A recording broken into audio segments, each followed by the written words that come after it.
there could still be people locked into compartments where when the ship is twisted and moved, they could still be trapped in a compartment somewhere where they can't physically move because of the twisting of the metal. The boat is still going to move because the tide is moving, so it has to move.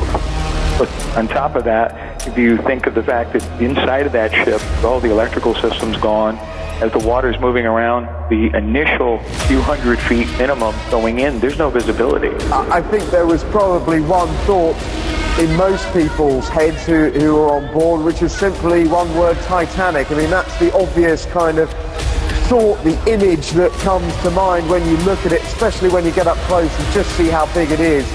Of course, it's 100 years ago since Titanic sank in the Atlantic. Now, she went down completely. The Costa Concordia tilted over on its side, as you can see, and thankfully came to rest on the rocks on the shore there. But I think the people on board would have had no idea what was going to happen. Don't forget, it was dark. They probably couldn't even see the shore there. For all they knew, they were much further out. All they knew that the boat was going over, and they didn't know if it was going to go down as well. Let me understand what I can do more. Mm-hmm. And I was trying to calm down. I never believed that a shipwrecked man is trying to calm down his rescuer. Anyway, this is the first time in history.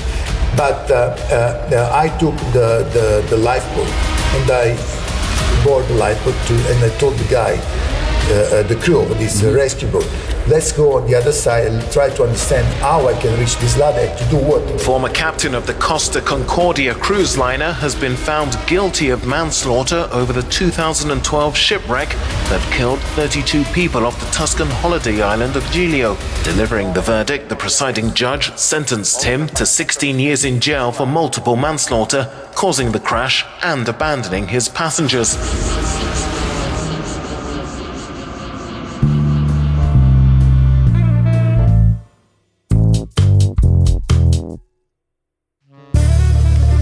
Hello and welcome to I Could Murder a Podcast, Series 8, Episode number 5. Oh, what's that? In the distance, I can see something. Ben ahoy!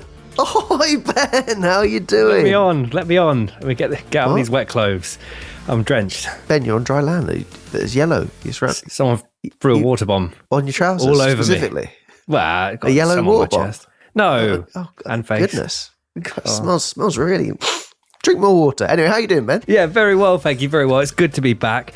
As you know, this week is a case I've been pushing for a while.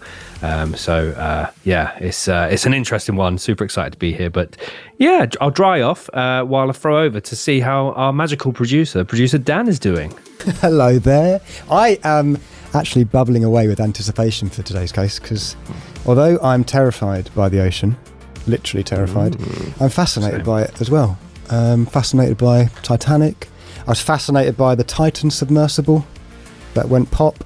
Bit soon. And I'm just really looking forward to today's case. But just to be clear, the Titan submersible catastrophe is very, very sad. I could see you being very pensive on the poop deck earlier on, Dan, and I thought, thank you. I'll give you a bit of time to yourself there. Brilliant.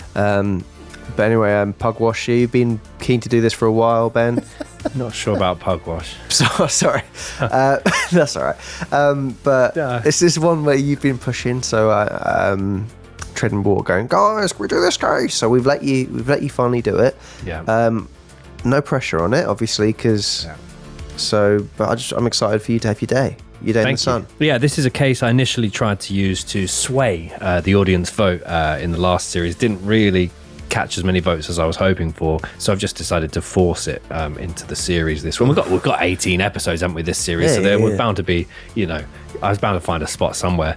But this is a case all the same, full of scandal, drama, controversy, arrogance, and all of it could have been, like many or some maritime disasters that I'm aware of, I love that word, could have been avoided, very preventable.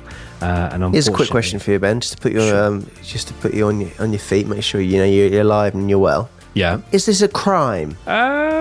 People have been charged and put in prison as a result of this action. Lives have been taken as a result of these actions.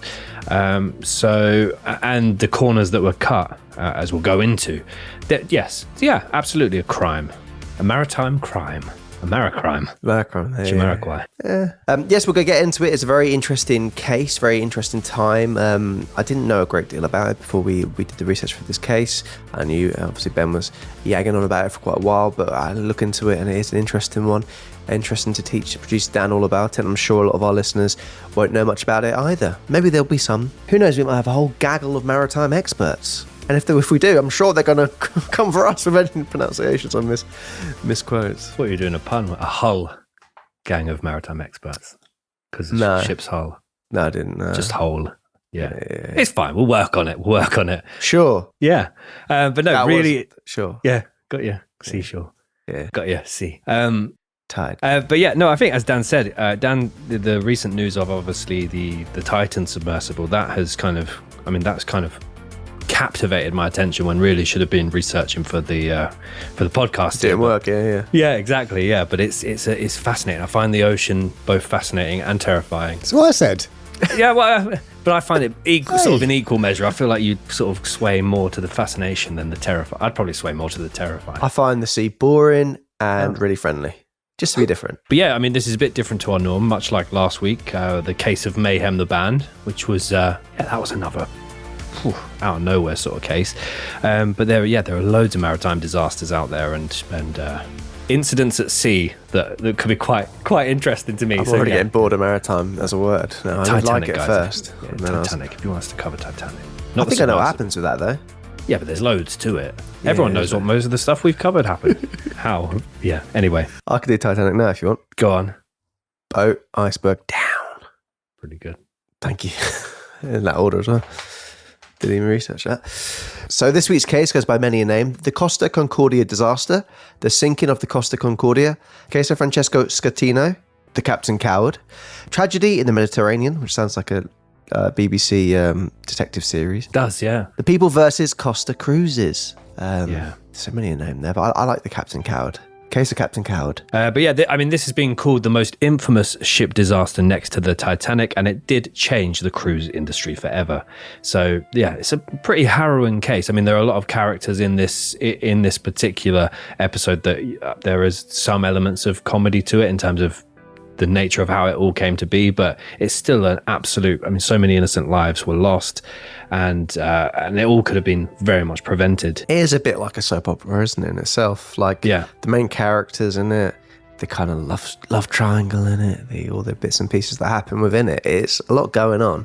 But then, like you said, there's some figures of fun in there, but then when you scale it back and look at the lives lost, it was a serious incident as well. So what we're going to do is we're going to hand over to our wonderful producer, Dan. Hello there! Who's going to, full of energy, who's going to set the scene. On the night of Friday the 13th! That was so loud I could hear myself coming through on your headphones. Sorry about that. On the night of Friday the 13th, January 2012, a tragic sequence of events that left the world perplexed began to unfold amidst the tranquil waters of the Tyrrhenian Sea. The $570 million vessel, Costa Concordia, followed the questionable commands of its controversial captain precisely 100 years after the RMS Titanic had met a similar fate. This colossal cruise ship, once a symbol of luxury and opulence, succumbed to an unfathomable disaster. An entirely preventable collision with a submerged rock near the Italian island of Giglio unleashed chaos as it carved its way into the vessel. The cruise ship, once referred to as a floating paradise, tilted dramatically as a result of her wounds, exposing her belly to the elements and filling its many occupants with terror. Passengers and crew grappled with the unimaginable, navigating treacherous corridors and rapidly flooding decks, while the world watched in disbelief as the tragedy unfolded. All the while, her captain had been long gone. Francesco Schettino, the captain of the ill-fated Costa Concordia, remains a figure shrouded in controversy over a decade on from the events.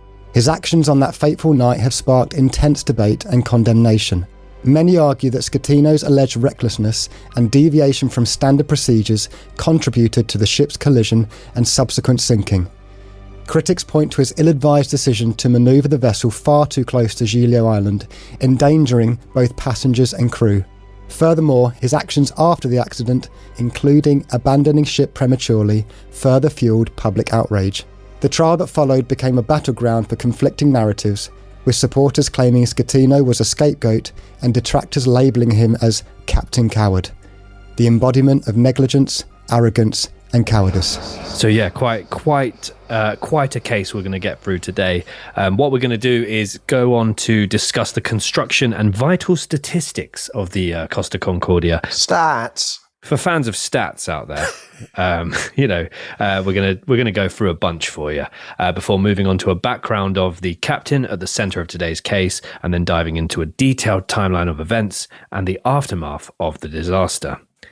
I thought straight away of your favorite film, Tom, Life Aquatic, in that really nice scene where, if we were still a video format of the episode, let me tell you about my boat, and that nice little transition. Yeah, but that's lovely, that would have been a nightmare for a video editor. So we're audio only. That would have been very nice. Yeah, I'd say love that scene. Yeah. Lovely little scene. A lot to this boat as well, so it would have taken hours. It would be a lot of, the art department would be very, very cross and heavily underwork. Not a phrase ever said. But yeah, just some of the things that Dan so elegantly read just then. $570 million vessel. Mm-hmm. Fucking hell. A lot of money. That is a lot of money.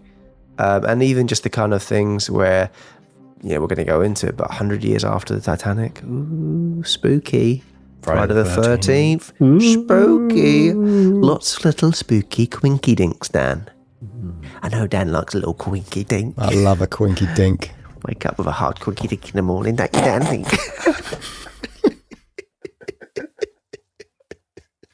Oh, God. I had a bloody coffee this morning, didn't I? But yes, let's get into it, guys. Let's do it. Let's jump into it. Yeah. Let's set sail. Oh, it's slippery. Oh, crap my neck. Oh, everything's red. I had a dream that I broke my neck. Just remember that. Did you really? And I also had a dream that I was one of 3 people in the world who could fly.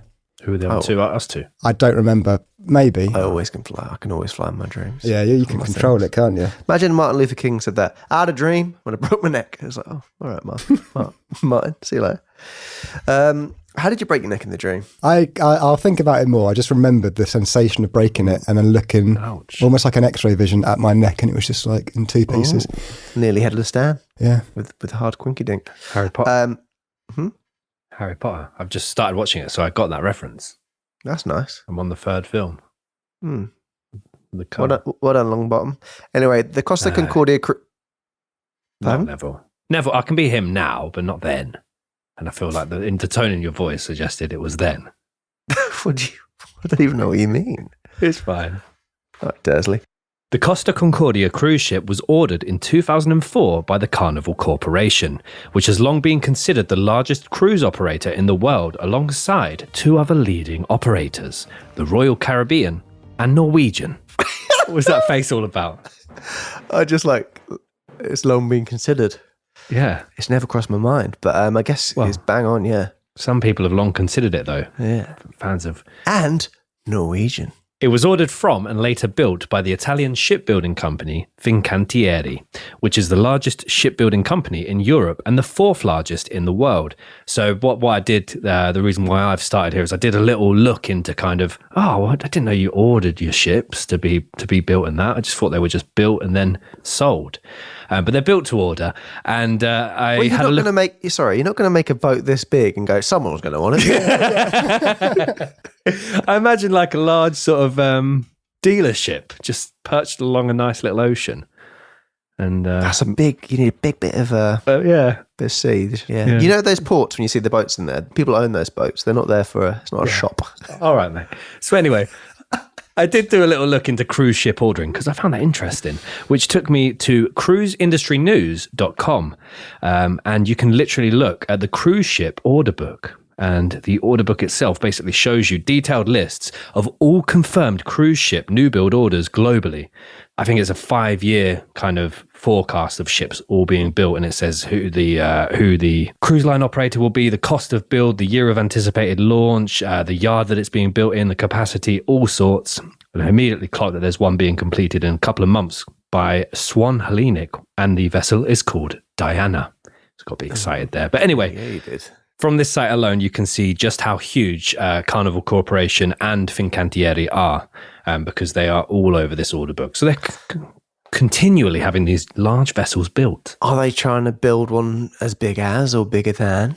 Certainly, yeah. There are some huge vessels being ordered. Bigger than the Concordia? Yeah.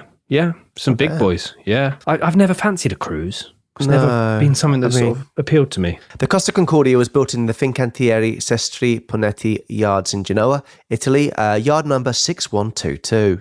Keel of the Costa Concordia was laid on July 2nd, 2004, shortly after the order. It was constructed for Costa Crociere, an Italian cruise line and subsidiary of the Carnival Corporation. The Costa Concordia belonged to what is referred to as the Concordia class of cruise ships. So we had a little look at this as well, and the word Concordia is a name of Latin origin. Quote, the Costa Concordia was a testament to human ingenuity, showcasing the wonders of modern maritime technology. The sheer scale of Costa Concordia was awe-inspiring. It was a floating city that promised an unforgettable experience, which... It kind of delivered in a way. It did deliver. So as Tom mentioned, Concordia is a name of Latin origin, and Concordia is the Roman goddess of harmony and peace. And apparently this name was chosen for the ship to express the wish for, quote, continuing harmony, unity, and peace between European nations.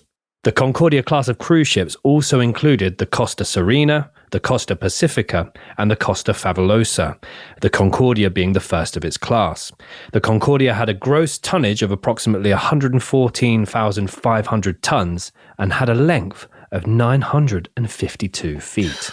That's a big boy. There's a picture of it. Like the first thing I did was, how big was it compared to the Titanic? And it dwarfs the Titanic. So yeah, 952 feet. And that's big, isn't it? It's long. Yeah, it's long. And big, long and big. The ship cost, as Dan mentioned at the start of the episode, $570 million to build. And it was delivered to Costa 2 years after it was ordered. Cold coffee, isn't it? Oh, I was going to say something similar. I see his eyes light up. On the 30th of June, 2006. So basically, As long as it. So the Costa Concordia essentially became the flagship for this series of vessels. It was the first of its kind, and as soon as it was ordered and built, they were basically built a whole fleet of them after the kind of initial success of the Concordia. The Carnival company wanted to be able to offer, quote, the finest levels of luxury imaginable to its customers. And they wanted the boat to essentially be the very best of their fleet and set new standards in terms of giant luxury liners gliding along the Mediterranean. The Carnival company quickly ordered 5 more vessels to be of a similar standard once the Concordia was delivered. Wow. I mean, I was trying to figure it out, and Ben, you might have the answer to this already, but so it has guest rooms of 1,500 guest rooms. Like, obviously you can have more than one guest per room. Yeah. So in order to actually start making a profit on that, it's going to take a long time. So then if you order in 5 more of those vessels, it's just a lot of outlay. It's not the kind of podcast we normally cover, but that is a lot of money. So for passengers booking at the last minute, a 7-night Carnival cruise was selling for as little as $450, or a mere $65 per person per night. But the higher end, you're looking at $14,500 for a week. So that sounds a bit more. Yeah. But even then, it's going to be years before you start to make your money back. Fair. I'm not looking to order one anytime soon. I'll have to do a bit more research. Hopefully this episode will sway me either way if I'm going to order myself a fleet. So disaster aside, one of the big focus points of the ship was its lavish internal appearance and an endless array of amenities, which, to be fair, like, that is the big selling point of one of these ships. It is like the casino, the different restaurants, the swimming pool outside, which is always weird thinking swimming pool on a boat. For some reason, it makes me feel weird. And it's got lots and lots going on inside it. The interior design of the Costa Concordia was characterized by a contemporary and luxurious style. It features numerous public spaces, including 5 restaurants, 13 bars, lounges, a theatre, a casino, and multiple sports facilities. The ship aimed to provide a wide range of entertainment options and amenities for its passengers. I was just looking online. Apparently, tickets account for 62% of total revenue. This is for like Norwegian, for example. And then the rest, 38%, are onboard purchases. Just to give you a sense of how much money, Norwegian in 2018 made 955 million net profit, which is a 16% margin. So not huge, but it's money. Is that just off of their, because they do airlines as well, don't they, Norwegian? This is just cruises. Bloody Nora. Well, shut my fucking mouth. There you go. Shut the fuck up. Maybe I will get a flute. But that's, I mean, the 5 restaurants and you've got almost 4,000 customers. Sort of slim. Maybe it's a big old seating area. But yeah, if you're out at sea for a long time, you get bored, wouldn't you? 5 different meal a night, a weeknight. Yeah, you have an Italian, you probably have another Italian doing different kinds of like pizza and stuff, and then round the corner from that, what's that? That's another Italian. Fuck's sake. Maybe we should have brought sandwiches on. And according to the brochure, The Costa Concordia was a masterpiece of engineering, a floating paradise that redefined luxury at sea. With its sleek design and opulent interiors, the Costa Concordia embodied elegance and extravagance. Aboard the Costa Concordia, guests were treated to world-class amenities, fine dining, and a multitude of entertainment options. On top of this, Costa Concordia had, at the time, one of the world's largest exercise facility areas at sea, which was called the Samsara Spa. And this basically went over 2 different stories, and it was a 65,000 square foot fitness center. And this is where Tom was kind of referring to all the different swimming pools and things like that. So this fitness center, not only did it have 4 swimming pools, it also had 2 gyms, a thalassotherapy pool, a sauna, What's a that? Turkish...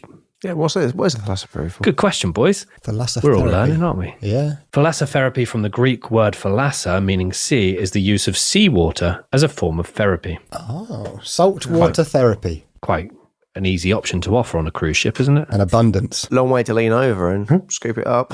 Yeah. Well, they had a thalassotherapy pool, if that was your thing. They also had a sauna, a Turkish bath, and a solarium.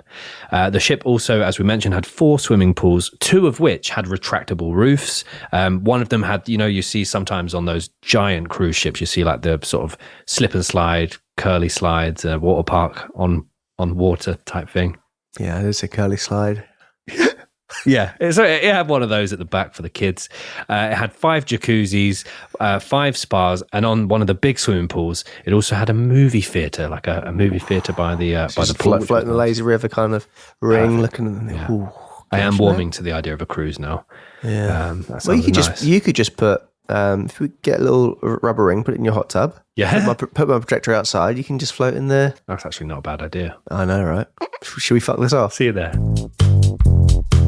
And as we mentioned, there were also 5 onboard restaurants, with Club Concordia and Samsara taking reservations only dining. So again, that's even more of a problem. If there's 4,000 people and 2 of the 5 restaurants are reservation only, you could be shit out of luck quite quickly. And as we mentioned, there were 13 bars, including a cigar and cognac bar, and also a coffee and chocolate bar. I'd be there for breakfast, probably. Entertainment options included a 3-level theatre, large extravagant casino, a futuristic disco, a 10-story atrium, a children's area equipped with video games and a basketball court, a mini onboard water park, including multiple twisting flumes, as Ben said, some curly-whirly slides. And she also had aboard a Grand Prix motor racing simulator and internet cafe. Really, truly, you wouldn't get bored. There's something for everyone there, isn't there? Yeah. Dan you'd probably like Grand Prix motor racing simulator, wouldn't you, Dan? Yeah, I could see Dan there. Yeah. No, I don't give a fuck about that. Really. Oh no, he'd be at the internet cafe to get on a flight simulator. That's where he'd true. be. That's true. So the ship underwent an extensive outfitting process, including the installation of various amenities, cabins, and luxury onboard facilities. The vessel was described as a complete floating holiday centre where passengers can entertain themselves almost 24 hours a day. The ship boasted 13 decks, numbered 1 to 14, not to include the number 13, as I imagined our luck and being very superstitious. Superstitious, that's the one. Superstitious, Captain Coward. Bad pairing. And each deck was named after a different, at the time, European country. So you had Netherlands, Sweden, Belgium, Greece, Italy, Great Britain, Ireland, Portugal, Germany, France, Spain, Austria, and Poland. Very nice. Yeah, that 13, because there's a lot of superstitions, as we'll get to, especially with the christening of the ship. But yeah, we're not going to have a 13 deck. Is one of the superstitions. The ship had approximately 1,500 cabins, 505 of which had access to communal balconies, and 55 of the slightly more executive cabins had direct access to the, quote, glamorous and eloquent Samsara Spa, which led these 55 slightly more expensive rooms to be considered as spa staterooms. 55 of the first-class suites also had their own private balconies. Which, yeah, I was about to knock the balcony saying the views will always be the same once you're that far out. But if you're going along sort of like the Mediterranean coast, you'll see loads, I imagine. Sunsets, mate. Yeah, beautiful. So I didn't want to be too quick to judge that. And I was. I was going to say, it sounds like you definitely were. The Concordia could at any one time accommodate up to 3,790 passengers, as well as having a crew capacity of 1,100, allowing them to carry a total of 4,890 people. As well as this, Costa Concordia was equipped with various safety systems, including advanced navigation and communication equipment, lifeboats, life rafts, and life jackets. It also had watertight compartments to enhance its stability and safety. It was launched just a year later at Sestri Ponenti on the 2nd of September 2005. During its ceremonial ship launch, and some have stated that this is one of the most pivotal moments of the case. I mean, well, I wouldn't say it's the most pivotal, but it can be considered traditional to break the bottle of champagne over the ship's bow while saying the vessel's name aloud. So, you know, when you see like a bit of champagne on a bit of rope and you throw it against it, it's going to smash it. Everyone's like clapping, go, that's great, I love it. Yeah. I love smashing balls. I saw on Twitter someone used a turtle to open a community centre. Oh, okay. Like the rope, the sash was made out of like lettuce, I imagine, or a big blade of grass. And this man in a suit held a turtle over it, or tortoise. Oh, I thought you meant they threw a turtle against a... Oh, God! That'd be horrible, yeah. Shocked by that. Smashing a turtle against the side of a boat. They'd deserve to go under if that was the case. God, you'd have to throw that with some force, Dan. Wow. A soft shell turtle. Yeah, belly first. Many consider this a way of inviting good luck to the ship, but also making a public spectacle of the ceremony. Supermodel Eva Herzegova was given the task of christening the Costa Concordia in front of hundreds of onlookers. She and many others in the crowd can be heard gasping in shock as the champagne bottle swung, clipped, and then bounced to the side of the ship unbroken. So some people could blame Eva for the fate of this boat. Many consider this a bad omen, and many consider the ship to have been doomed from this point onwards. I don't know how often it happens where the bottle doesn't break, but there's that TikTok account that's got really popular where he just rolls different condiments and bottles down the stairs to see which step it smashes on. Keeps showing up on my feed for some reason. I keep watching it. I've seen that as well. You're a man of many condiments, though. I am. You go in your cupboards, mate, fucking hell. Yeah. Not a lot of glass condiments, though. It's all kind of plasticky. You nick them from restaurants, and you little chefs, you like pockets full of mayo. There he goes. Mayo Quimby over here. That's good. But yeah, I don't know how often. I would assume with how smashable they are, it's all well, unless you catch it maybe at the perfect angle and it just sort of clips it as she did. So maybe think of that guy that's mouthing off to this people, and the guy throws that pint glass at him. Oh, and it just goes ding ding. Yeah. Some of those bottles are very thick. Yeah. But I don't think we can blame Eva for what's about to happen, I think. No, certainly not. So on the christening of the Costa Concordia, obviously news that the champagne bottle didn't smash. It did make some headlines, and the Sydney Morning Herald wrote, "It is a sign some seafarers considered to be a harbinger of bad luck. Ominously, the Titanic was never christened. If maritime superstitions are to be believed, the Costa Concordia was doomed from the moment it was launched." An Italian newspaper called Il Giornale would later write the headline, "It was born bad and ended up worse." Imagine christening a baby like that. Bottle of champagne. Just 2 years later, on November the 22nd, 2008, Costa Concordia suffered a second stroke of bad luck. So this time the ship was attempting to enter the port of Palermo, Sicily, in quite difficult conditions during a storm, when it struck the docks several times and was damaged. So immediately repairs would be ordered and the cruise ship would return to action, but initial repairs weren't completed until the following month of December. Following the incident, after some minor sort of patchwork repairs, which you should never do on any kind of seafaring vessel, dents still remained visible. It's like if you see a car that's been clipped on the sort of passenger door or something, you know, that's fine to stay on the road, probably pass an MOT, but with ships, don't cut corners. I mean, like that van you bought? Probably... Yeah, well, you don't have to talk about that. Oh, sorry. Yeah, there are some cowboys out there. Yeah. Just always be careful. And some absolute village. How much is a steal that is, mate? Yeah. Oh, God. Thank you much. Got some of the money back. So, yeah, it was fixed, but you could still see that ship has hit something. And the dents very much remained visible. The damaged area was later fully repaired 3 years later after the incident during the ship's full refurbishments. And it wouldn't be until a few years after the kind of the collision at the port in Sicily, the ship would be fully refurbished and the full repair would be ordered for the front of the vessel. It's so silly of them not to just sort it out properly. Costa Concordia made many successful voyages in and around the Mediterranean and was booked up well in advance for the majority of the 2012 cruises. In the new year of 2012, she was scheduled to take passengers on a 7-day Italian cruise from Civitavecchia to Savona. But sadly, this voyage would never be completed. Now we're going to take a look at the man at the centre of this case's controversy, Captain Francesco Schettino. Francesco Schettino was born on the 14th of November 1960 in Naples, Italy. He began his life in the picturesque region of Campania. Growing up in a coastal town and in a family of seafarers, he quickly developed a deep fascination for the sea and the ships that sailed upon it. Schettino's childhood was filled with a sense of adventure and a yearning to explore beyond the shores of his small community. As a young boy, many of the male role models in his life would be out at sea for extensive periods of time, and as a result, Schettino would spend countless hours by the waterfront watching ships come and go, dreaming of one day commanding a vessel of his own. His passion for the sea later led him to enroll at the Nautical Institute Nino Bixio in Naples, where he pursued his studies in navigation and seamanship. It was during this time that his ambition to become a captain truly took hold, as he immersed himself in the intricacies of maritime knowledge and honed his skills. After completing his studies, Schettino embarked on a career in the maritime industry, quickly working his way up through the ranks for a ferry company called Tirrenia. He gained experience on various ships, steadily acquiring the necessary expertise and practical knowledge to command a vessel. With each new role, he demonstrated a strong work ethic and an unwavering commitment to his profession, though some did consider Schettino to be arrogant in nature and a notable womanizer. Yeah, that's something that's going to sort of maintain throughout the rest of this episode. There are some very poor opinions of this man. Very his name's poor, Captain very public. Coward. Yeah. So, that's not actually his name, obviously. In 2002, after more than 20 years in the industry, Schettino began working for the Costa Corporation, starting as head of security, then to first deck officer. After 2 months, he moved up to become staff captain on the role of second in command, which is a very quick progression. Dramatic rise. Schettino's career reached a significant milestone when, just 4 years later, he was appointed as the captain of the Costa Concordia, a luxurious cruise ship that epitomised opulence and grandeur.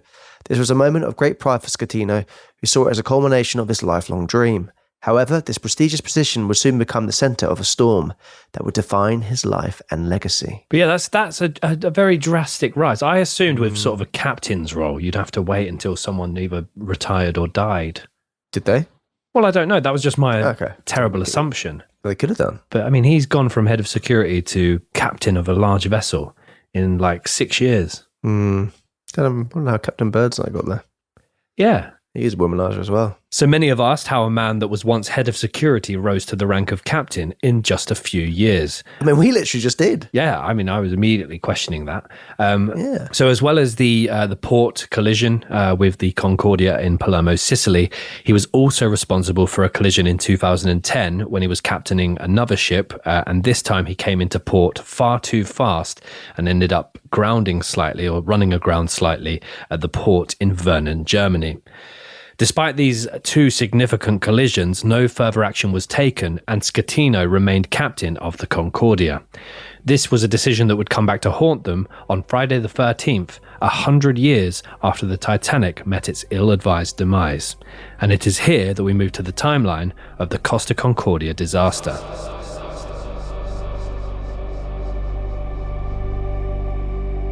Friday the 13th of January 2012, 7:18 p.m. The ship is set for a 7-day cruise around the Mediterranean. It embarks from Civitavecchia, Italy. 8:30 p.m, over 3,000 passengers are enjoying their dinner whilst being entertained by the ship's onboard crew. At 9 p.m, the captain, Francesco Schettino, is talking to guests while they enjoy their dinner. So a big part about him is apparently he had a reputation for enjoying to mingle, particularly around the first class section of his guests. Bit of a showman. Very much a showman, yeah. I imagine he's the type of guy that was like, oh, do you want to go on the steering wheel? You know, that type of thing. Come back with me and I'll show you the steering wheel, that sort of thing. I imagine.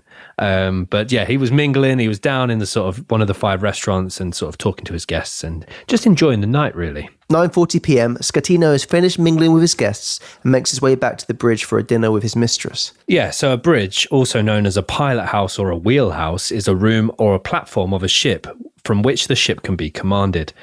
So when a ship is underway or en route, the bridge is manned by an officer of the watch, typically aided by seamen acting as a lookout. So the bridge it's long enough so you can see both sides of the ship as well. So when they're kind of navigating their way, they can go to both sides, see over the edge to make sure that, you know, their spatial awareness, basically. We all know what it's like when you rent a different car size to what you used to, don't we? And you get a bit close to the side, you curb, what's going on here? But the bridge would basically alleviate that problem. So anyway, he's brought back, his alleged mistress at the time, people were saying, brought back to the bridge there, just kind of show off a bit like Ben did, a bit of a showman, trying to give the big one, going, this is where I work, this is my bridge, the old wheelhouse. He makes a remark that the ship will have to slow down so that he can enjoy his dessert. Didn't know if that was a euphemism. For a pussy. At this point, the ship is cruising. And is intended to go past Giulio, a small island just 10 miles from shore. The cruise has been mapped out so the ship goes in the middle of the sea between the mainland and the island.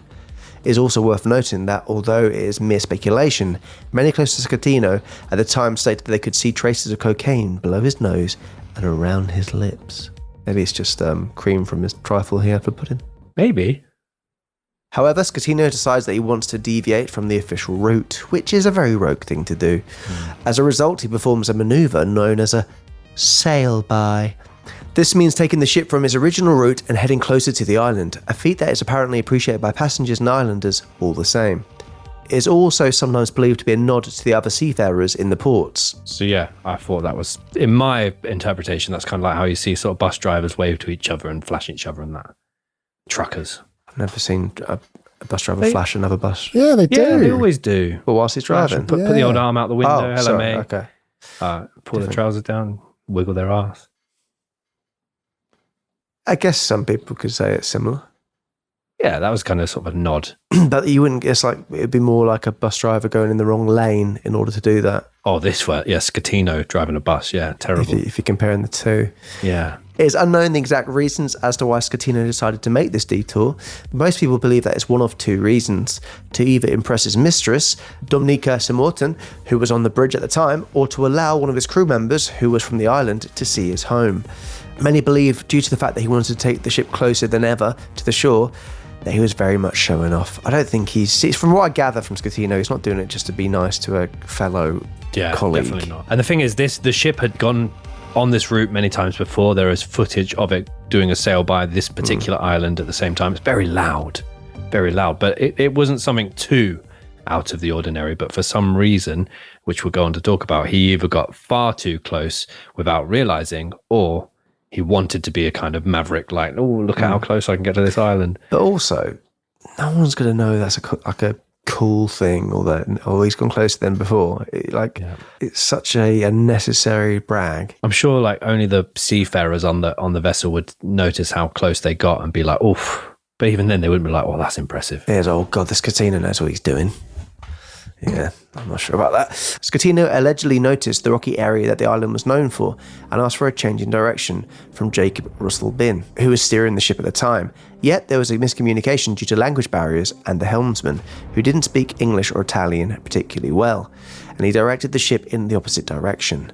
So although Schettino was making a remark about slowing down so he could enjoy his dessert, he very much went the opposite of this and demanded that they go at 17 knots to do the sail-by, which is a considerably speedy speed to do that, and one that would prove to be a very bad idea. Yeah, especially as conditions were it was the middle of the night, pitch black, can't really see the depth of the ocean outside of the ship even from the bridge. So it's risky, and there's a lot of conflicting reports, aren't there, on whether it was down to the language barrier or down to the arrogance of Schettino. And yeah, it's a very messy situation. But in trying to fix it, the panic and the language barrier just made it even worse, because they kept giving conflicting orders, and this Jacob Russell Bin would kind of steer to starboard instead of port and all sorts of things. It was very mucky situation. Yeah, so Jacob, who is the helmsman, so the guy at the helm of the boat, obviously dealing with the steering, it was alleged that Schettino made a command of a certain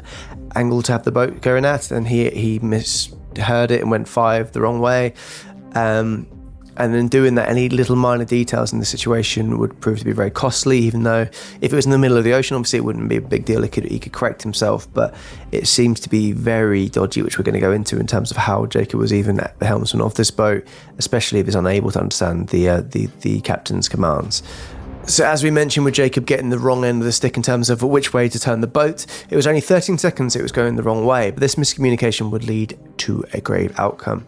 And just a note on Jacob Russell Bin, he was allegedly hired to work on the Costa Concordia at an extremely low rate, an Indonesian native, and just like Captain Schettino, his rapid rise to a high-ranking role on the ship certainly caused a few eyebrows to be raised. Jacob had previously worked as a cleaner and a painter before working on the Concordia, and it is alleged he had never steered a ship before he steered the Concordia, which is baffling. Unbelievable. Yeah, how... I mean, we talked about Schettino's rise being rapid, but to pull a painter and decorator off the street, essentially, and put him behind the wheel. I don't know if they're sort of the exact shipping terminologies there, but that's crazy. Especially a boat worth that much money. Yeah. It seems to be very odd. 9:42 p.m. Whilst detouring 300 metres from the shore, the ship strikes and grinds into a large rock on the shore of the island. This causes a 50-metre cut in the centre of the side of the ship. So a note here, in all the chaos and showing off or miscommunication, alleged womanizing, slowing down the ship for dessert, or speeding up for the sail-by, the ship was actually 700 metres closer to the island than was deemed safe. And for a ship of that size and an island this small with such shallow waters as you get closer to it, that is just an unbelievable catalogue of errors. The collision is felt by those on board. Passengers who had previously been enjoying their dinners were now clinging onto tables and trying to salvage loose glasses from shattering on the floor. There was a couple, I believe a Dutch couple, who claimed that Celine Dion's My Heart Will Go On was playing at this very moment. I don't know if they were sort of playing up to the interviewers when they were giving that information, but don't play that song on a cruise ship. Those who were in cabins had to prop up TVs that were about to fall and ornaments that decorated their rooms. So whilst all of this chaos is going on, there is a lot of footage available on YouTube regarding the passengers that were inside the ship as this happened. And due to this particular passenger footage, we know that immediately everybody was panicked. On the footage, you can hear children crying for their parents, and there's so many different languages going on as well. You can hear French people, Italian people, British people. You can hear them all panicking. And many of these individuals began to leave the dining hall area in order to try and find out some more information. And just as they are about to leave, they are ushered back and told to exit from another side by crew members.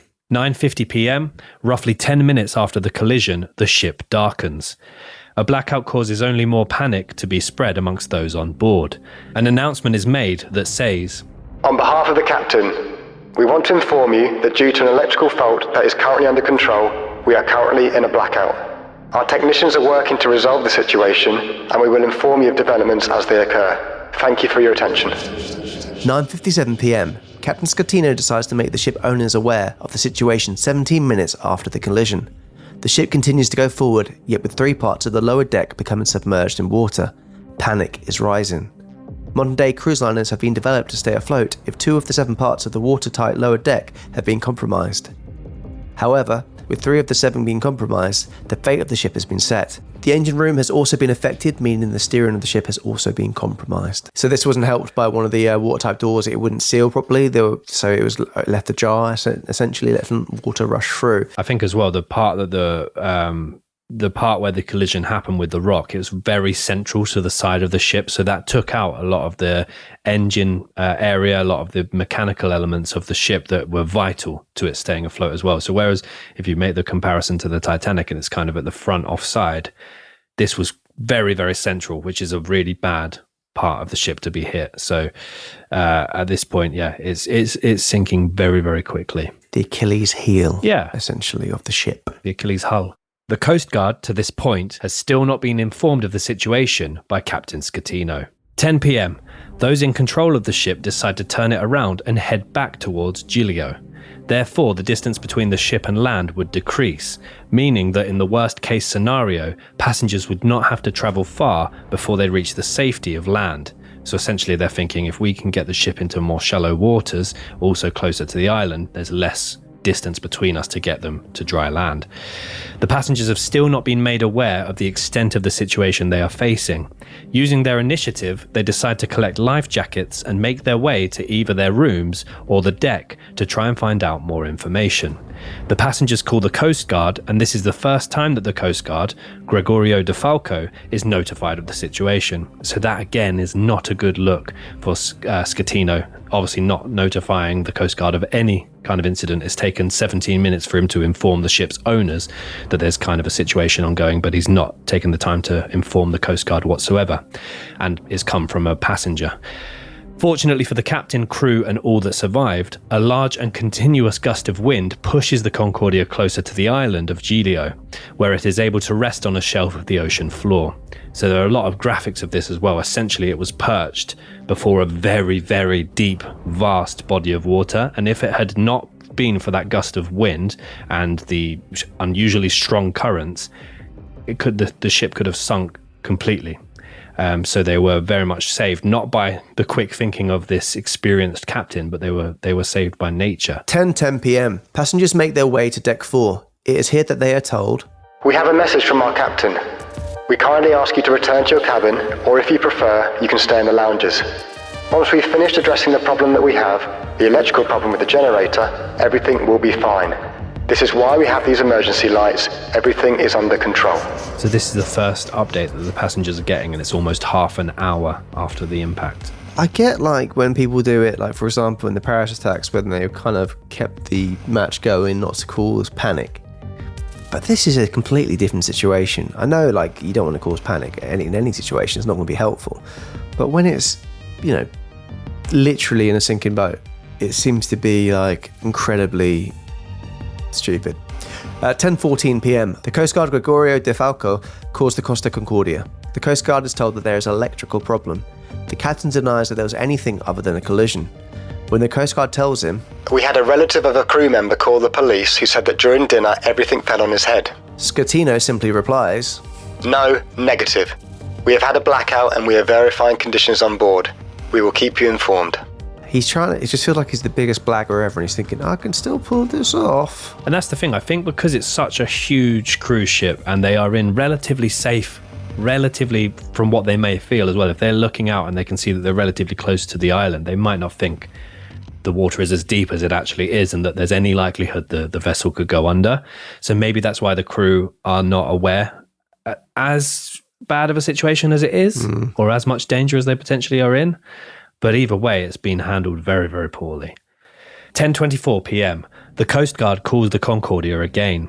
This time he is told that the boat is taking on water, but still Schettino only asks for relief in the form of tugboats. I assume he's asking to be pulled closer to shore. Well, I don't know. Or maybe he's being asked to be pulled out of the angle that they are now bedded on that shelf in. But he's requesting tugboats, so maybe he still thinks he can fix this situation, which is just a very, very odd request. If you're there and they are offering you help, you ask for help rather than a set of tugboats or a fleet of tugboats. The Coast Guard decides to deploy emergency services to help with the rescue mission. This includes the use of 2 helicopters and some speedboats. At this point, people on the island of Giglio become heroes. Many decide to make their way to the shore to help with the rescue efforts. They brace themselves for the influx of 4,229 people, bearing in mind that their population on the full island is less than half of this number, and they prepare their homes so that rescued passengers have a place to stay.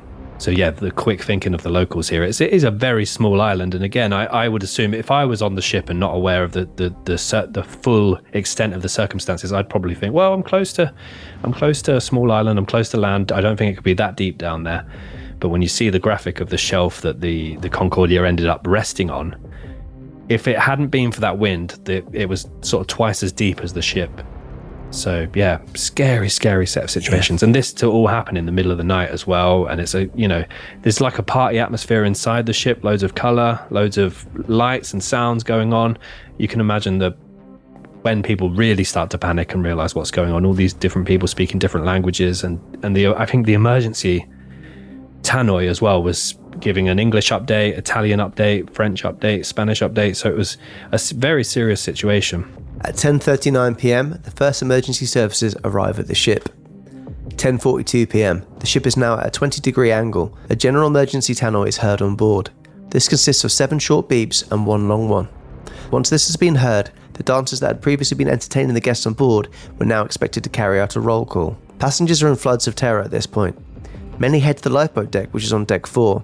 As they are waiting for announcements, they are told, Ladies and gentlemen, your attention please. The situation is under control. Please remain calm. At this time, please proceed to your muster station. They are located outside on deck 4. Please remain calm. The situation is under control. As this announcement is made, children continue to cry with only the comfort of their parents' arms. At 10:48 p.m, the ship comes to a halt on a rock bed. This causes the ship to tilt even more. There's terrifying footage as well of the lifeboats kind of being lowered down a bit whilst the ship is moving and tilting, and there's just the shaking of the lifeboats, and it's absolutely terrifying. 10:58 p.m, the announcement to abandon ship is finally made. 2 rescue helicopters are called into action by the Coast Guard. However, it is estimated they are 50 minutes away from the sinking ship. Announcements are continuing to be made telling passengers to keep calm, whilst mothers are asking men to carry the children to safety. Lifeboats start to be dispatched. Janice Donoff makes it onto a lifeboat. She is a newlywed celebrating her marriage on the Costa Concordia. All the lifeboats on the ship were able to be lowered into the sea at a maximum angle of 20 degrees. The Concordia was past this angle by the time Janice was lowered into the sea. As a result, crew members began to use oars to create distance between the lifeboat and the ship. As the boat continued to be lowered, it hit the side of the balcony. She and her husband, as well as the other passengers occupying this lifeboat, were asked to return back onto the sinking ship. Yeah, so basically as the ship has now sort of been pushed into this shelf, bed of rocks, whatever you want to call it, it's now starting to angle, and it made lifeboats on one side even more difficult. On the opposite side, if you can imagine that being more exposed to the air rather than the water, they're just not going to drop, are they, the lifeboats? So that made for a pretty horrific situation there. On the starboard side of the Concordia, passengers are stopped from getting onto lifeboats as there is no space left. As a result, some try to make it to the other side of the ship, enduring the steep walk to safety as the ship continues to sink. Unfortunately, when they arrive at the other side, it becomes clear that there are no more lifeboats on this side either. At this point, one passenger commented that he began to think about the excellent life he had had with his wife. Passengers began to call their family members and tell them about the situation and to tell them they loved them. There was so much uncertainty, and passenger interviews showed that many of the passengers related their experience much to the one that they had seen on the Titanic. 11:15 p.m, the first lifeboat makes it to the island of Giglio. 11:20 p.m, this is arguably one of the biggest moments of this particular case. So the Captain Schettino abandons his post at the bridge and subsequently later the ship. So there are many different people that kind of encountered Schettino at this point, and apparently he was just completely pale with shock at this point, and he had made the very, very controversial and highly unusual decision to abandon his post rather than to try and help other passengers or try and help other crew members, or potentially even go down with the ship, as many captains are traditionally supposed to do. So yeah, like I always thought about that scene, obviously from that line I just said about people associating it with Titanic, but then that famous scene in the film where the captain just stands there and just goes down with the ship. This guy is the complete opposite of that kind of character. Captain Coward very much fits the bill here. Yeah, so talking about, captain's behaviour and whether or not it's illegal and things like that, I was thinking, it's not terrific not to go down with the ship, and I thought it's time for some Tommy's Trivia. Tommy's Trivia! Baby, it's my new favourite part. It's terrific! Tommy's Trivia! That's terrific! So, what do you do? Just Ben's sweating. Little sweaty man. It's got me thinking. I've come across a very interesting story about just the lengths some people will go to in order to be an honourable man, to be a good captain. And it actually took me, Ben, to the spooky shores of ghost ships. Oh. Also known as phantom ships. Oh, yes, I love this. Shut up, Dan. So someone who doesn't know... Someone who doesn't know what a phantom or ghost ship is a vessel with no living crew on board. It may be a fictional ghostly vessel, such as the Flying Dutchman, or a physical derelict found adrift with its crew missing or dead, like the Mary Celeste. So I was digging around all those, past those ghoulish ships and ghostly wreckages, and I got to the Octavius, which is a weird name for a boat, a ship, I have to say. And it's one that would meet such a grisly fate. But the grim scenes found on board was what made the story of the ghost ship particularly terrifying. Ooh. The three-masted schooner departed from England in 1761, but was found off the coast of Greenland in 1775. So 14 years. It was a long trip. Her captain had, unluckily, decided to try and use the then non-existent Northwest Passageway, which is now a thing, but it wasn't a thing then, to return home. The 5 men who boarded the derelict ship in 1775 were confronted with a ghostly sight. So the 5 men who basically found the ship to go on it and said, what's going on here? This is interesting. There's a big boat here. Let's go say hello to all the lovely men and people on board. So they went on board. And they were found this horrible sight. The entire 28-man crew was below deck, but frozen to death. The icy figure of the ship's captain was discovered. And this is really like haunting. And I thought this is really sums up like just the stoicness of this guy. He's found writing in his logbook, sitting at his desk, pen still in hand, frozen. Wow. And the last logbook entry was 1762. So it was the whole 13 years between when he was doing that and when he was actually found. Wow. And the ghost ship and her crew had been lost at sea for 13 years, frozen in time. That's amazing. Yeah, very good. But anyway, I just thought, ships sounds a bit trivia. Anyway, back to the ship. Tommy's trivia. That's terrific. Nice one, Tom. Thanks so much. 11:30 p.m. The 2 helicopters that had been dispatched by the Coast Guard make their way to Giglio. A recording of the conversation between the pilots shows that neither of them was prepared to see a ship almost fully submerged in water. With it becoming apparent that there were no more lifeboats, people decided to jump for their lives. Crew members began to say their goodbyes to one another. Passengers said goodbyes to their loved ones, not knowing if this would be the last time that they saw each other alive. People jumped into the water without knowing what they would be jumping into. The water was debilitatingly cold, but the passengers and crew had to keep level-headed to make sure that they swam to safety. They endured a 20-minute swim before they reached land. Rose Metcalf, a worker on board the ship, climbed up to one of the highest points of the sinking ship and waited for the helicopters to see her. She soon realized that although she could see the helicopter, it could not see her as they focused their attention on those in the water. After an hour, Rose was rescued. She was hoisted to safety using a horse collar. The 14th of January, 12:46 a.m. Passengers are still on the sinking ship. Captain Schettino is radioed, and it is found that he is now on his way to safety in a lifeboat. He has abandoned his ship before the last passengers are taken to safety. This is one of the most dishonourable things the captain can do, and it is also illegal. I didn't realise it was illegal. I just thought it was frowned upon. Yeah. But seriously frowned upon. Quite a lot. Yeah. Like a chef, having a spoon in the soup, having a taste, put it back in there. Don't do that, chef. It's dirty. But he's not going to get arrested for it. Content. The recorded conversation between DeFalco and Schettino is one of the most famous parts of this case, as it highlights Schettino's cowardice whilst highlighting DeFalco and, by the extension, the other passengers' bravery. In a short snippet of the conversation, DeFalco says, firm, scary. Blood straight in the... I reckon he'll go into this supernaturally. Listen!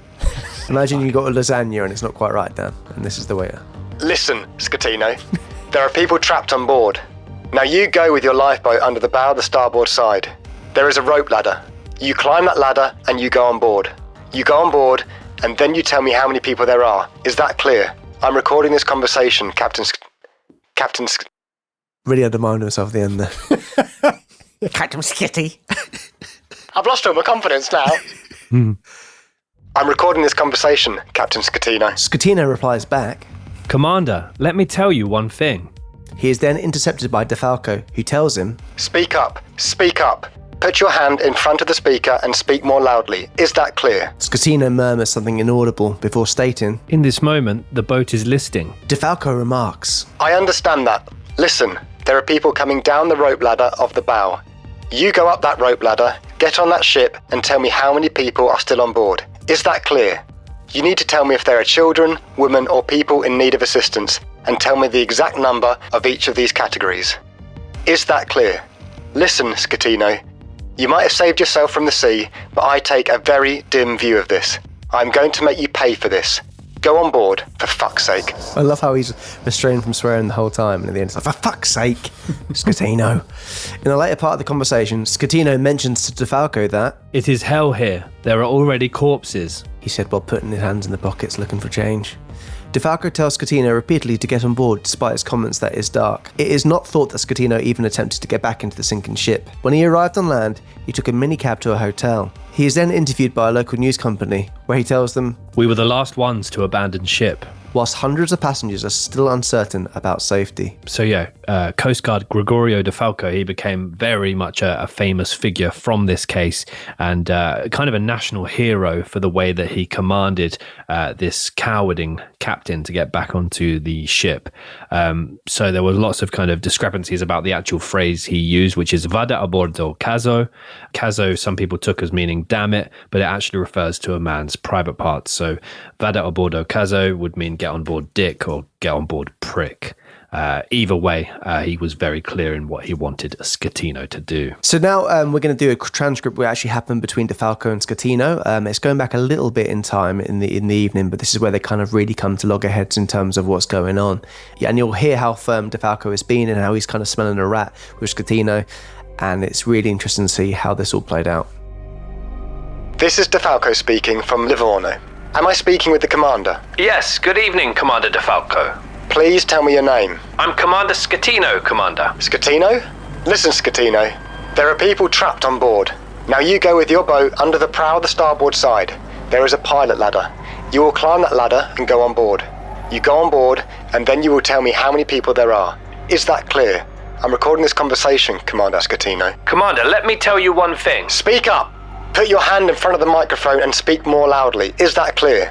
In this moment, the boat is tipping. I understand that. Listen, there are people coming down the pilot ladder of the prow. You go up that pilot ladder, get on that ship, and tell me how many people are still on board, and what they need.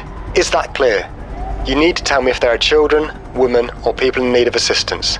And tell me the exact number of each of these categories. Is that clear? Listen, Schettino.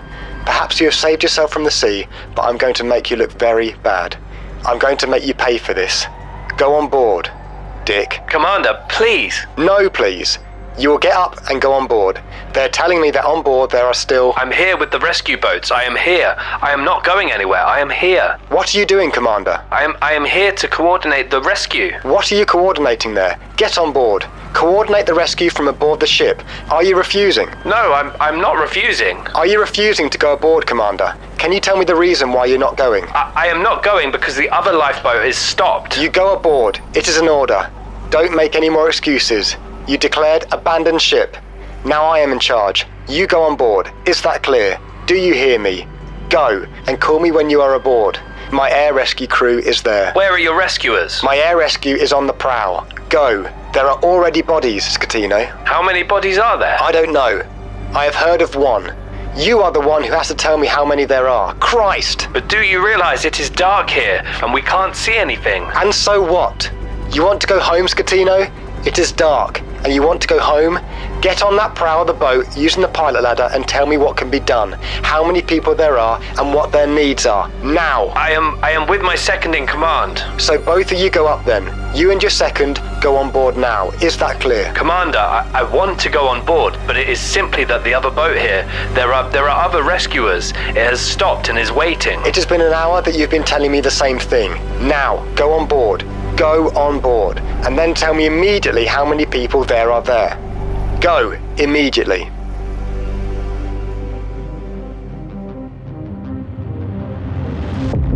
"4:35 a.m. The ship is now nearly at a horizontal angle as it continues to tilt. Passengers are still on board. Some passengers found a rope ladder and used this to escape the Concordia. When light breaks, Navy divers begin to enter the Concordia in the hopes that there may still be more survivors on the ship in underwater air pockets. When the rescue team enters the ship, they see the remains of passengers' livelihoods that had been ripped from them only hours earlier. Unfortunately, bodies were found, and one diver said to cope with this, he had to tell himself that the deceased was sleeping. On this day, 3 bodies were found, 41 are still unaccounted for. Captain Francesco Schettino is taken into custody for abandoning his ship.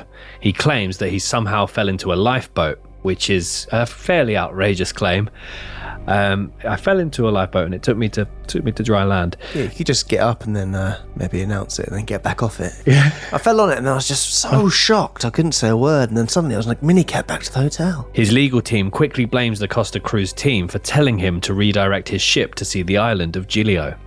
However, Costa combats this claim and they state that the cause of the tragedy is solely on the blame of the captain. First Officer Ciro Ambrosio is also taken into custody on the same charges of manslaughter and abandoning his ship before the rest of the passengers.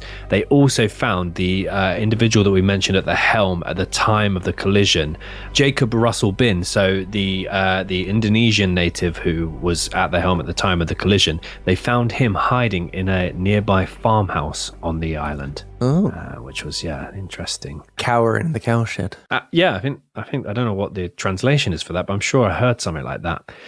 So as well as the outlandish claim that he fell into a lifeboat, Schettino also later stated that the rock that collided with the ship was not on his map. So that's having a car crash and saying on Google Maps it didn't say there was a car there. Terrible from him. On the 15th of January, during the rescue mission, 2 South Korean honeymooners are found on the ship. When they had been originally told about the crisis, they had been in their bedroom and told by a person speaking English, not speaking English themselves, they went back to bed not understanding the gravity of the situation. The room was not submerged in water and the couple were found in good condition by rescuers.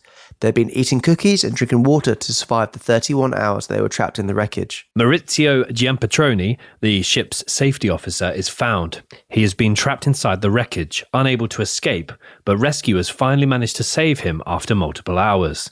The last survivor is rescued after being in the shipwreck for over 24 hours. However, the death toll reaches 5. 16th of January 2012, so this is 3 days after the collision had occurred.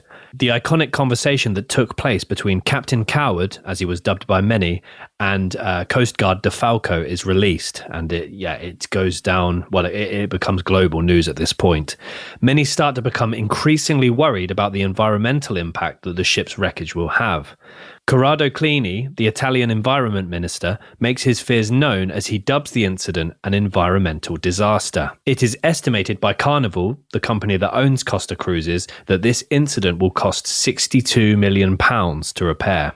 However, that was a vastly underestimated figure. It would go on to be significantly more than that. Pierluigi Foschi, the manager of Costa Crociere, releases a statement that places all of the blame onto Schettino, stating, "This route was put incorrectly. The fact that it left from this course is due solely to a manoeuvre by the commander that was unapproved, unauthorised and unknown to Costa." He commemorates the bravery of the passengers and states that their well-being is of their top priority. He also expresses concerns about a potential fuel leakage into the waters of Giglio. The whereabouts of... So at this point, there have obviously been 5 confirmed fatalities as a result of the disaster. However, the whereabouts of an additional 29 people are still unknown. This includes 4 crew members and a further 25 passengers. A 6th body is found in the wreckage on this day, yet terrible weather conditions meant that the search was halted for a few hours before recommencing. 17th of January, Schettino is placed under house arrest whilst an investigation commences and consequently is released from prison. He still vehemently denies that the shipwreck was his fault. The effort to safely release the fuel from the wreckage begins. It is estimated that it will take a minimum of 3 weeks to do so. A further 5 bodies are found on this day. So that's one good thing I thought about this when I did the research on this is, like, obviously there's lots of fuel and there's such a big ship like that, and they've gone in and they've gone straight there to just get rid of all the fuel so there's no big leakage and, you know, the wreckage. And of course that could lead to a lot of the wildlife being killed and damaged and suffering for a long time afterwards. So it's just the whole idea. I've never actually sat there and thought, how do you get a boat? This would have been a good interesting fact. How to get a boat back from the bottom of the sea. It's a very interesting way. Ben, have you got anything to add to that? Well, I know that in trying to sort of re-stabilize or raise the Costa Concordia, they actually achieved a Guinness World Record of the biggest vessel to be able to restore to the surface. But it took a lot of time because basically they managed to get it upright, but then to get it again at water level or above water level, it was an absolute mission. It's like lifting a sofa around a sticky corner on the stairway, isn't it? You can get it up there, but you can't get it there. Like, how am I going to get around there? Yeah, you know what I mean? Pivot. Oh, you're such a Gunther. No, I'm not a Gunther. I'm a Ross, apparently. Painfully a Ross, I think that's probably better. But yeah, And the amount of money, we'll probably get onto it, I'm sure, but the amount of money as well to salvage it, staggering. Yeah. On the 31st of January, despite their best efforts, the search comes to a close. 2 passengers are still missing, but 18 days after the crash, it is presumed that they are dead. This disaster took 32 lives. So a lot of people, the people that sadly passed away from this were either unable to swim or they thought they were maybe swimming away, but when the boat was going under a bit, it kind of sucked them back in towards the boat. Obviously, we mentioned before, the temperature of the sea wasn't, Titanic levels, but it was cold and it'd be a shock to the body. A lot of people would struggle to take the breath away from them when they jump in the water as well. And other people just being in certain parts of the boat were unable to get free in time. So 32 people, as we said, like, you can laugh at Schettino being a bit of a figure of fun here, but there's 32 people who lost their lives. And you probably would say from the sheer quantity of people on there, over 4,000 people, it's not... I think for how badly they responded to it initially, like the Coast Guard, the harbour master, Coast Guard not even being informed, and Schettino trying to cover it up and say, no, just send a tugboat, we'll be fine. I'm going to jump onto this raft and get out of here. I think for how badly it was handled by the captain and the crew initially, obviously not all the crew, there were lots of crew there doing their job and trying to help, but it could have been so much worse. It really highlights how bad a captain he was, but how good a staff the others must have been in order to do their jobs in such a successful fashion. It could have been so much worse, but it never should have happened in the first place. Oh, yeah. 9th of February 2012, to prevent a catastrophe like this from happening again, it is announced the Cruise Lines International Association, European Cruise Council, and Passenger Shipping Association will now make it compulsory for all ships to complete muster drills before leaving the port on the 9th of February. Work to remove the oil from the ship commenced. The ship became surrounded by oil booms, and workers removed over 2,000 tons of oil from the wreckage. 2,000 tons. 21st of April 2012, Titan Salvage, not the same company, is granted permission to remove the wreckage. Titan Salvage is a marine salvage and wreck removal company. On the 7th of September 2012, black box recordings of the disaster are leaked. These recordings are catastrophic for Schettino, who still at this stage is trying to plead his innocence and saying that he did everything he could and he left at the last moment. On the black box recordings, he can be heard saying, "Madonna, what have I done?" As well as, "So, are we really going down?" So that was the timeline of the Costa Concordia disaster. We're now going to move on to a bit of aftermath. In July 2013, 5 crew members pleaded guilty to the charges they face, including manslaughter. All received sentences of less than 3 years. 2 officers, the helmsman, the head of cabin service, and the head of the crisis team were found guilty of the charges of multiple manslaughter, negligence, and shipwreck. Being guilty of shipwreck is an interesting phrase. Yeah. What are you in for, petty theft? You? Shipwreck. What? I'm guilty of shipwreck, baby. I did think that shipwrecks, as well as now knowing that there's a crime for shipwreck, I did think that's a bit interesting. Go on, Ben! Oh, I needed that. In what way? Just interesting, man. Okay. Roll the fucking tune. Ben Carter's Interesting Facts. Oh, welcome back. I have to say, Tom did really well last week on the Tommy's Trivia. He's done really well again this week. Tommy really had a sting in his tail last week, and it left me feeling low. Almost as bloody low as Davy Jones's locker, you could say. Some have said that. Davy Jones, just so you know, refers to the patron saint of Saint David, who they believe protects good sailors from... This feels very David Brent. Don't worry, you'll be fine. Very David Brent. I need this. Today, we're talking about treasure. Sunken and unclaimed treasure, in fact, of all things. So just like Tom's kind of talked about a lost vessel, I'm going to talk to you about another vessel. I'm going to go back a bit further in time for this one. So back to the early 1500s. There was a Portuguese ship. Yeah, that's too far, some people have said, but no. I imagine that time being quite sepia in tone. You know what I mean? Yeah. Think of like a classic sort of cartoony pirate ship, and you've got today's ship that we're going to be talking about. Back in the early 1500s, there was a Portuguese ship that was built called Flor de la Mar, which translates to the flower of the sea. And it operated for 9 years, taking passengers and products for trade all across Europe and parts of Africa. At the time, it was highly regarded as the best ship in the world of its class and almost twice the size of most of them. So if you look at pictures of the Fleur de la Mar, it looks like an old pirate ship. Despite all the love and bigging up that the ship received, it did have a track record of being a little bit leaky, which you don't really want for a ship. However, despite that, people were still sort of recommending it. If you need a good ship, hit up the Fleur de la Mar. However, it was known to spring a leak every now and again. Yeah, the floor is a bit, yeah. But it was known to spring a leak every now and again, but still they trusted it. So despite multiple warnings from experienced seafarers, the ship continued to embark on a multitude of voyages. And for one particular voyage to Malaysia, the Portuguese king of the time needed as many vessels as possible taking part in this voyage, and you'll see why very soon. So the Fleur de la Mar was a part of the Portuguese armada that led the attack on Malacca, a little city in Malaysia, and it was part of a fleet of ships that set sail from Portugal under a nobleman named Alfonso de Albuquerque. On January the 20th, 1512, he conquered, after sailing on the ship, the city of Malacca, and it became part of the Portuguese Empire. Here's where it gets interesting. Okay. They invaded the Sultan of Malacca's palace, and they stole all of his jewels and all of his gold and all of his riches. They stole it right from within the palace, right? Guess how much they stole from this Sultan of Malacca? This is in 1512, yeah? 1512, but in today's value. 32 million. Okay, interesting. Dan, any advances on that? 673 million. Wow, okay.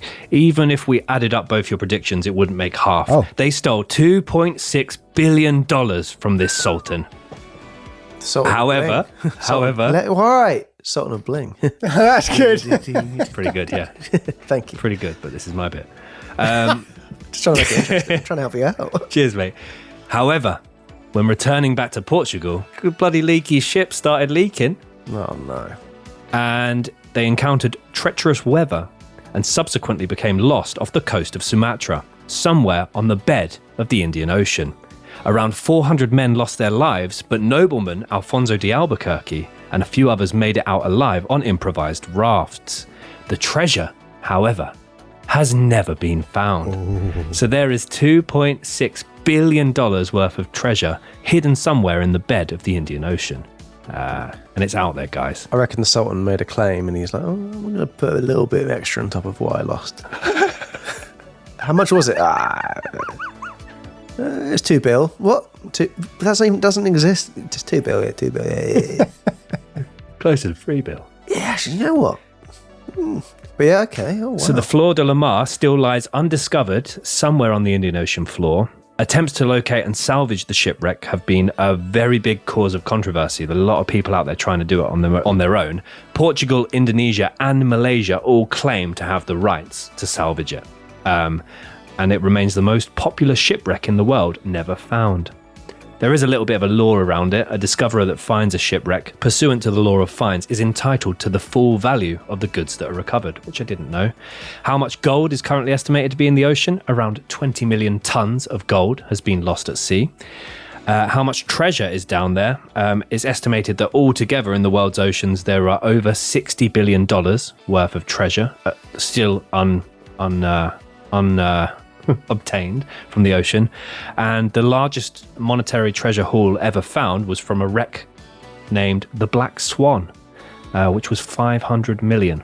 Oh, wow. Based on 17 tons of coins that they managed to get just off the coast of Gibraltar. No wonder it's a haven. But there you go, the Fleur de la Mar. Brilliant. Sort of, I had to come back strong, mate. I'm sorry. Do you find, mate? I'm not worried. What are you sorry for? Just had to. Just thinking it's the image of the ghost, the ghosty. It was ghosty, right? But this was sort of ghastly amount of money. A lot of words for what the interesting bit was around it. But no, there's loads of interesting bits. Oh, sorry. Both good team, getting the best out of each other. Good team. Let's jump into some aftermath. Ben Carter's interesting facts. Many felt that this was appalling for the victims of the Costa Concordia tragedy, especially considering none of these criminals would have actually served time in prison. It was labelled as truly disappointing by Daniele Bocciolini. There will be real justice in the end when we can determine with certainty what the responsibilities of the captain are, as said by prosecutor Francesco Schettino. Schettino went on trial that same month. He had previously been denied a plea deal. His mistress, Dominika Samotran, was asked to give evidence at her lover's court case. She denied being in an intimate relationship with him at first, but when pressed by a judge and threatened with criminal charges, she admitted her affair. So she sort of played with the press that followed her a little bit, but she'd been involved in another few scandals as well. Dominika was a Moldovan dancer, and it was found that she did not have a ticket for the Costa Concordia, but still managed to make her way onto the ship.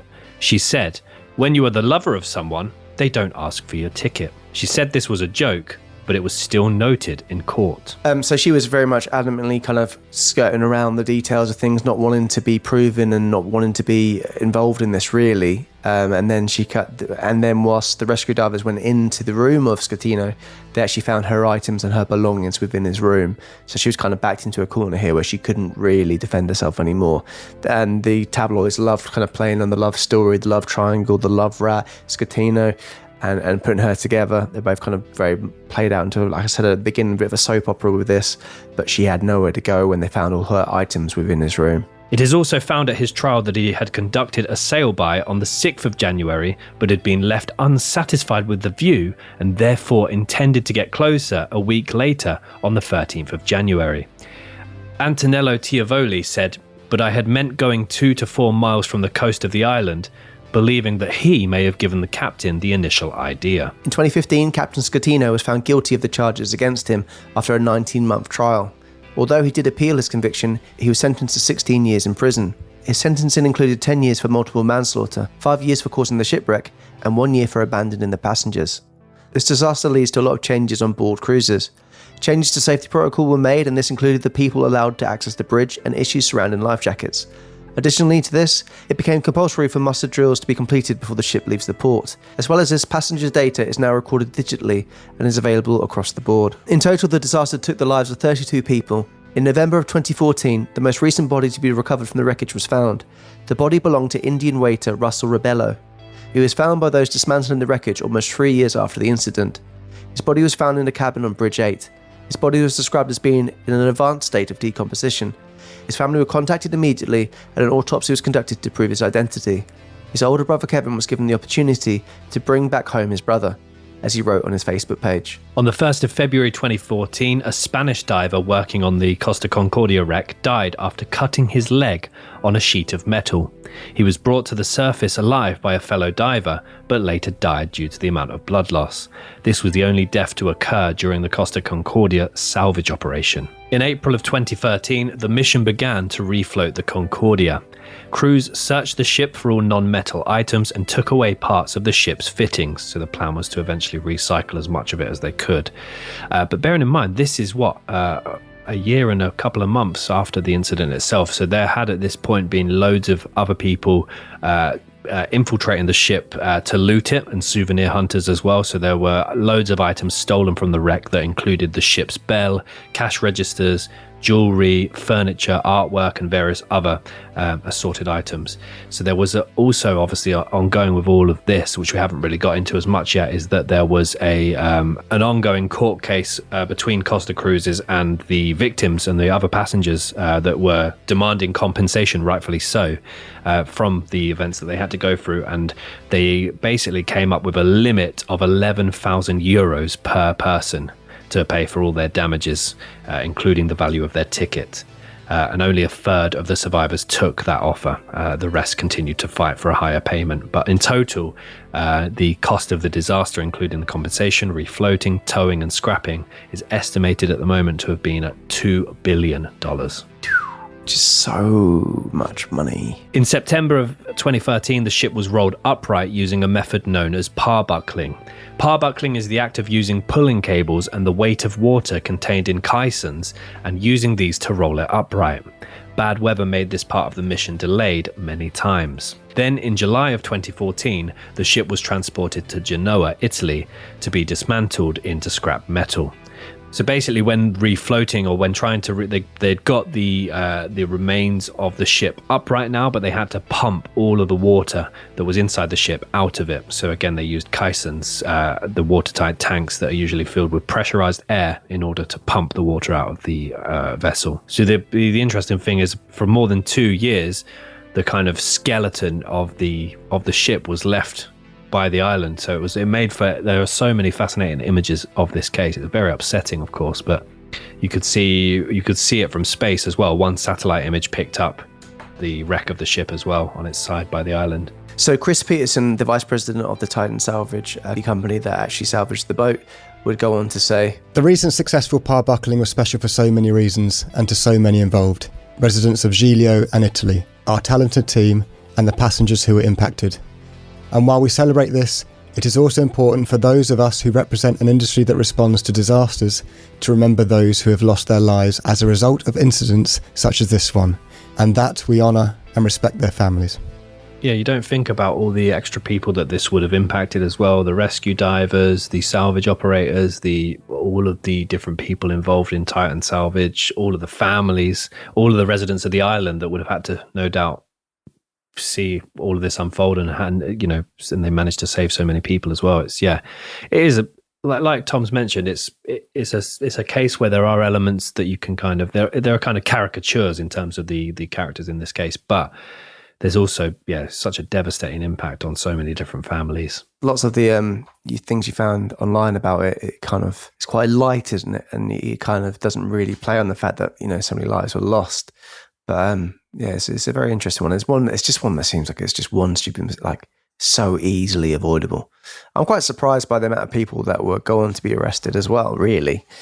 When I kind of think it mainly boils down to terrible management in terms of hiring certain people with lack of experience, and then people just essentially having a bit of a pissing contest and making a big mistake. Gregorio De Falco, the Coast Guard, obviously he became a household name in Italy after this instance, and they actually did end up making some merchandise for him, which, based on his phrase, vada a bordo caso, they made a load of T-shirts out of that, and he eventually went into politics, but then he was involved in a scandal, I saw. So...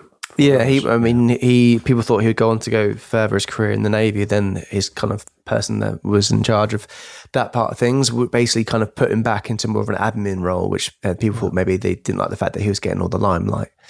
But yeah, a very interesting case. And we hope you guys enjoyed the journey. But yeah, let us know in the comments below what you think of the case. Do you think Schettino should have got more time? Do you think it was all just all a bit of an accident? Obviously, I don't think there's any inclination that he did anything on purpose. But in terms of his punishment, do you think it is fair? But yes, a very interesting case indeed. So whilst an ongoing trial was taking place, Schettino published a book which was titled La Verita Sommerse, which basically portrayed himself as a hero. The book was dedicated to the victims, which was a very controversial thing for him to do as well. And many in the media criticised the book, especially how Schettino was attempting to profit off of the disaster and tried to paint himself in a better light. I don't know how he's going to try and come out looking good from this one. Nah, I can't see it at all. So that is the case of the Costa Concordia disaster. We're going to go into a bit of lookalikes, Ben? I've got one, and it's not the one I want, and I would love the audience to help me figure out who the fuck it is that I mean, but I can't find him. All I can do is describe the guy in certain detail, but I've got a very poor version of what I want to do. The audience, we had a lot sent in for Green River as well, so the audience are usually very good at helping us find people. So if you do know who Tom's referring to, then hit us up on Twitter, Instagram, Facebook, we're all the platforms really. So Tommy, you're going to go first. I'm excited about this. Yeah, as I said, this is the watered down version of the one I really want. I'll describe the person that I want. I'm going to go with Robert Powell from The Detectives. It's not really the one I want, but the real person I'm thinking of, there's a guy who plays like a scummy, kind of always a bad guy. He's got like a long dark brown hair. He's an English actor, and he's very fake tanned and a bit bulbous eyed, but he's always a bad guy in things. And I can't for the life of me think who the fuck it is, but yeah. I'm going to have a look now to see if I can find it, but I don't think it is the one. So I said to Tom in the build-up that when we were looking for kind of our images for social media for this episode, that Schettino gives me very much Italian Michael Scott vibes in so many different ways. So I Googled Italian Michael Scott, expecting that there was maybe an Italian version of The Office, but there isn't. But it did pull up Michael Scott having an Italian flag on his desk for St. Patrick's Day. Which very Michael Scott. And then I thought, I'm going to use that as my lookalike. So I'm going to show you now. I mean, it's probably better than mine, to be fair. It's not bad, actually, Ben. Yeah. Yeah. What's this, Alan Partridge? Oh, it's just Alan. I could see Schettino saying the Alan Partridge quote about the Titanic, where he's like, "Oh yeah, people go on about the Titanic. Titanic. Let me tell you something about the Titanic. People forget that the Titanic's maiden voyage, there was over 1,000 miles of uneventful, very pleasurable cruising before it hit the iceberg." I could see kind of Schettino saying that a little bit. There was a similar case as well, the sinking of the MRS Oceanos, where the captain abandoned the ship, and he gave the excuse, "When I order abandon the ship, it doesn't matter what time I leave. Abandon is for everybody." If some people like to stay, if some people like to stay, they can stay. I think that's more admirable though, in terms of saying like. At least he's admitting it. Yeah, he's like, I'm saying it, fucking do it. Whereas he's like, I fell into a lifeboat. So this was Captain Yanis Avranas, and to be fair, although he would later be convicted of negligence, no one on the ship died. But yeah, very interesting case. Yes, we hope you guys enjoyed the case. We'll be back again next week with a new case. I think this is very much a wild card series. There's a lot of ones I think people weren't really expecting. I don't think anyone expected mayhem. I don't think anyone expected this case. So there's lots of things we have tucked away to surprise you guys over the next coming weeks. So be sure to stick around for that. Don't forget to give us a review on any of the audio platforms you listen to us to, or if you're watching us on YouTube, thank you so much, and give us a little comment on there. It's all very much appreciated and it helps more than you ever will know. And if you just can't wait until next week's episode, then we have got a website, which is icmap.co.uk. At the time of recording, we have over 120 exclusive episodes over on there. You can watch them. Yeah, 120.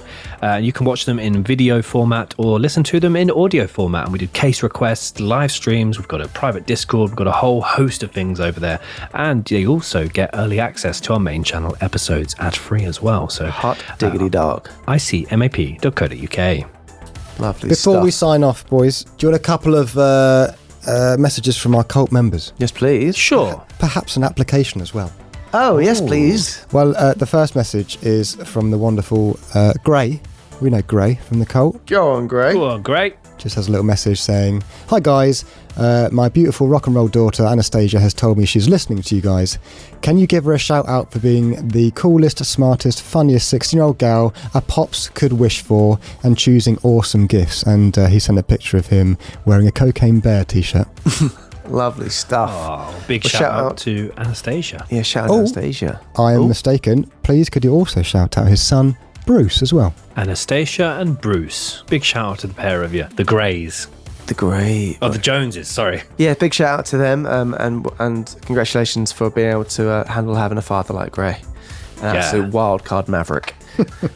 And then we actually have a cult application that's just been sent in. Fresh off the press. Is it audio? Fresh off the press. It is audio, and it is from Natalie. Here we go. Hi ICMAP, Dan, Tom and Ben. This is my official application for a spot in your cult, and I'll give you a couple of reasons why I think that I would be an awesome fit. Okay, so first, I'm currently training for my second marathon this year, and I listen to your three voices for hours and hours during my training. Some would say that this shows a devout dedication and a keen enthusiasm for ICMAP. Secondly, I currently work for the UK Society of Psychologists, so I spend quite a bit of time chatting to experts in the fields of forensic psychology, crisis, disaster, trauma, that type of thing. So if we need some proper expert intel, I'm your gal. Wow. And then thirdly, I'm a pretty good baker. I can make the cult a load of treats to keep us going.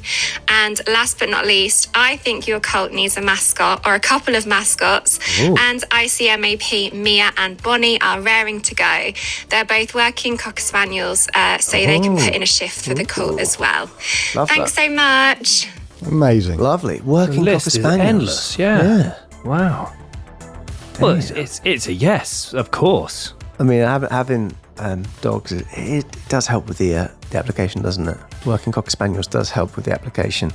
So, I mean, for me, it's a big yes from me. Obviously, treats are welcome, and I mean, you know, being able to run marathons is it could be very useful. Approved. Application approved. And guys, get in touch if you want to apply for the cult, if you want to just ask a question or send a message, let us know over at our email, hello@icmop.co.uk, or there is a phone number as well, which I'm sure Danny Boy can tell you all about that number. But yes, any applications, all that is very much appreciated. And if you need that number, it's +44 1767 308 990. Please do it. Just do it. Yeah, you only live once. YOLO. Anyway, guys, like we always say, we say this all the time. Keep doing what you're doing. Unless it's not seeing the rock on your map. Falling into a fucking lifeboat, jammy sod. Trying to show off to your mistress. Go, oh, look at me. I can drive a boat really close to the island. Slow down for the pudding. Don't rush it, you get heartburn. Yeah. It's like a trifle or something. Yeah, or also probably just, if you're going to be a helmsman, maybe do a bit more training. Always train up for those kind of... Anyway, guys, until next time, take care of yourself. 2 Pip. Bye-bye.